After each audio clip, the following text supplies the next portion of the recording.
Dugoningni to'yida kelin dugona bo'lsang nimalar bo'ladi? Makiyajim oqib ketyapti. Sen bugun uni ham salonchisi, makiyajchisi va xizmatkor cho'risi bo'lasan. Kuyov kelyapti. Hayajonlanib bo'lmay. Yo'q, o'ng tomonda turaman, chap tomonidami? Qatingga kelib tur, o'zi o'sha yerda turaverasan.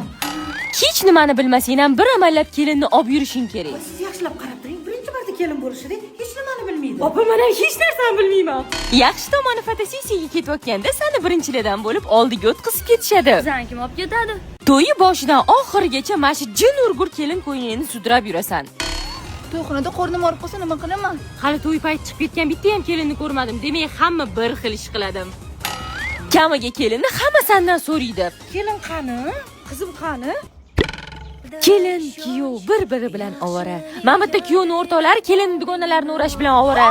Zebo dugonam qani? Kelin yo'qolsa ham unchalik vohma qilishmaydi, lekin sen yo'qolsang hamma qidiradi. Sen bo'lsa to'yini o'rganib ketgansan.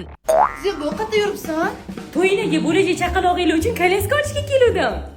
Voy, shart masida qimmat bo'lsa kerak.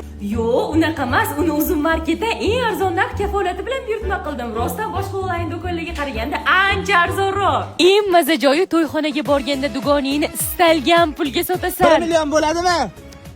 O'zi bunga bu ham ko'p, lekin menga pul kerak, shuning uchun 5 million berasizlar. Ya ishing oching ishingni. Pul sochishayotganda ko'zingga pulli shunaqa olovdek ko'rinadi. Qaniydi yotib olib hamma pulni terib olsam, eng qizig'i hamma ovqatlayotganda sen kulib turishing kerak ekan. Hamma o'ynayotganda endi turib o'ynayman desang, O'rtoq ketma, bitta o'zim qo'rqaman. to'y tugadi, hamma baxtli, lekin sen dugoningdan butun umrga ayrilding. Pok!